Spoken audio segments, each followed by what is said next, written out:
Assalamualaikum warahmatullahi wabarakatuh. Perkenalkan, nama saya Muhammad Thoriq Habibi, NIM 530 2019 0102 dari kelas IATC semester 4. Di sini saya akan menjelaskan terkait dengan makul Bu Neni, yaitu Studi Islam Indonesia, dengan tema konsep kesetaraan gender dalam Islam. Yang pertama, definisi gender. Gender sendiri adalah persepsi masyarakat atau yang mengacu pada peran, perilaku, ekspresi, dan identitas seseorang, baik laki-laki maupun perempuan. Istilah ini juga erat hubungannya dengan orientasi seksual, misalnya homoseks, heteroseksual, dan biseksual. Gender biasanya diasosiasikan dengan istilah maskulin dan feminin. Maskulin dihubungkan dengan sifat laki-lakian seperti gagah, kuat, dan memimpin, sementara feminin dihubungkan dengan sifat perempuan seperti mengayomi, lemah lembut, dan perasa.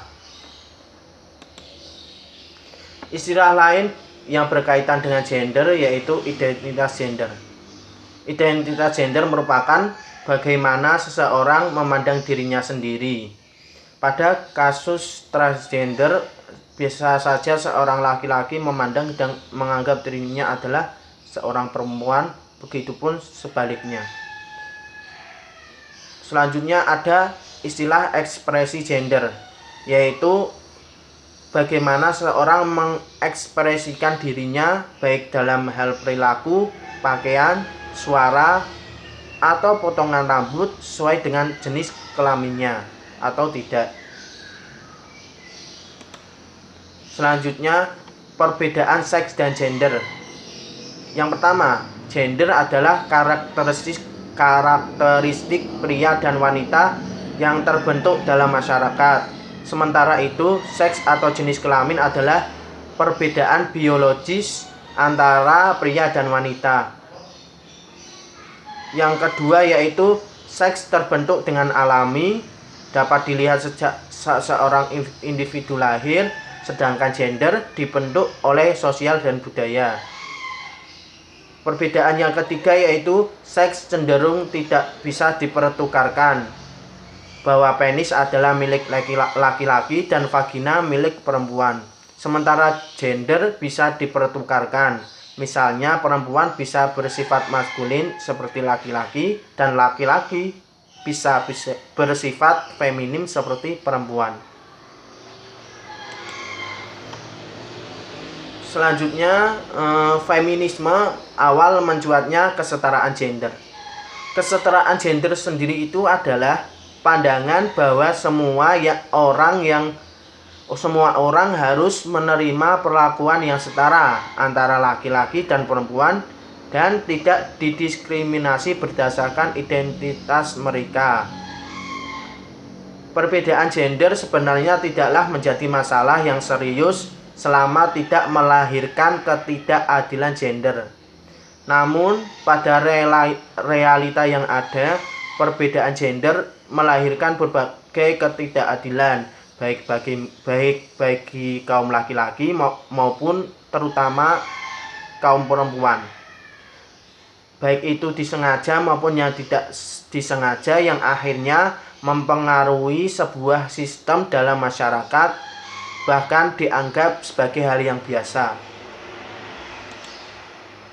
Macam-macam manifesti ketidakadilan gender. Yang pertama yaitu stereotipe.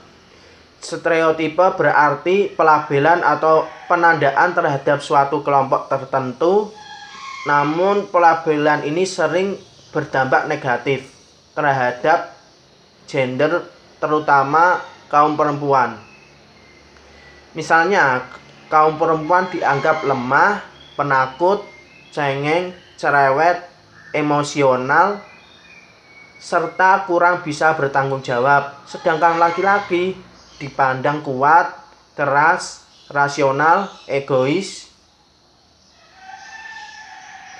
Selanjutnya ada subordinasi, yaitu penempatan salah satu jenis kelamin lebih unggul dari jenis kelamin lainnya dari aspek status, peran, dan relasi yang tidak setara.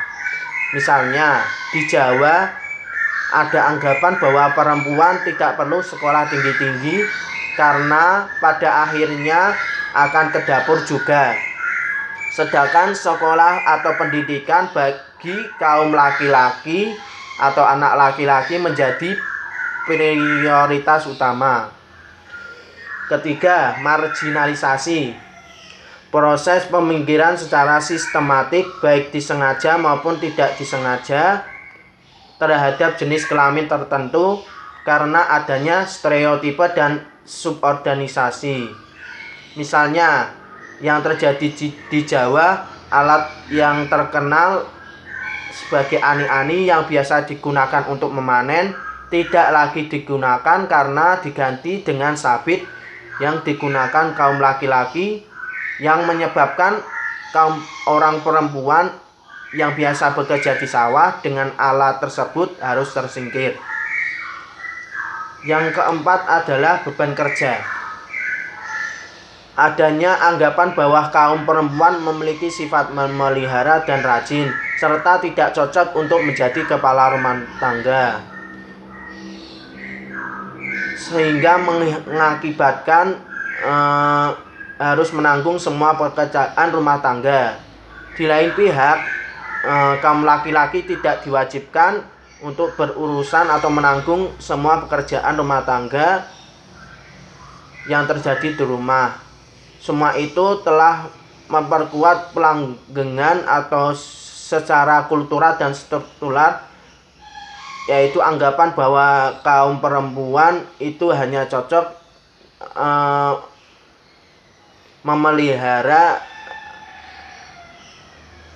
menanggung semua pekerjaan rumah tangga, sedangkan kaum laki-laki tidak cocok menanggung semua pekerjaan rumah tangga. Selanjutnya yaitu kekerasan.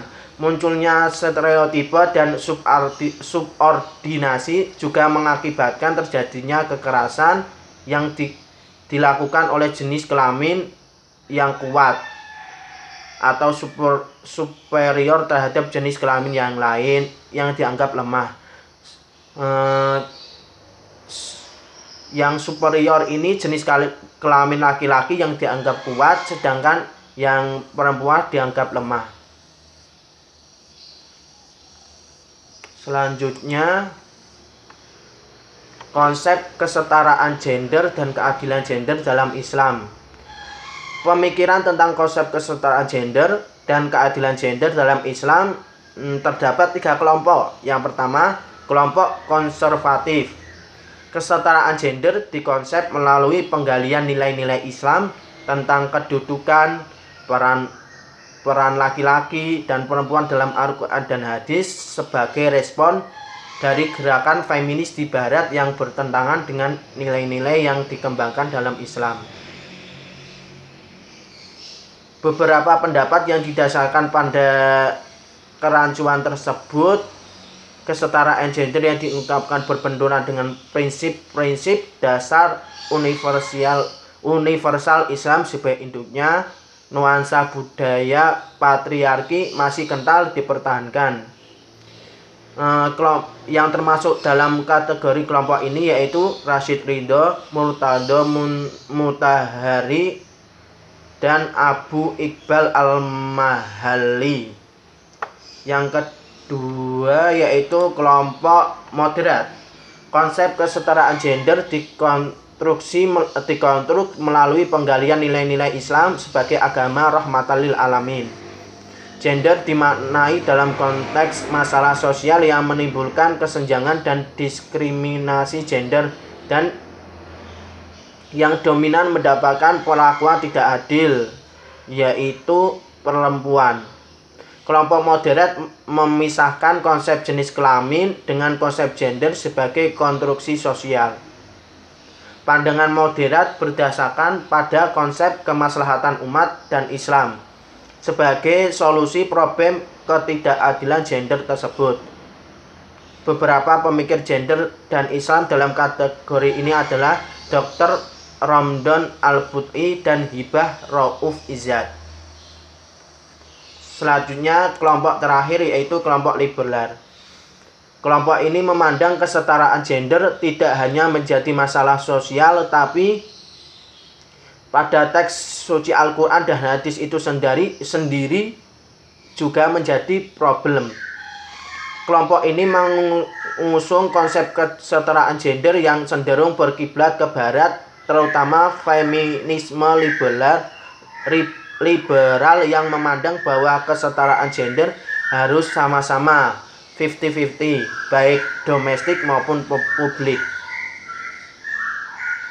Hal ini dapat diketahui dari beberapa pendapat dan pandangan para pemikir dalam kelompok ini, antara lain Qasim Amin, Aminah Wadud Musin, Nasaruddin Umar, dan Hussein Muhammad. Sekian penjelasan dari saya tentang konsep kesetaraan gender dalam Islam.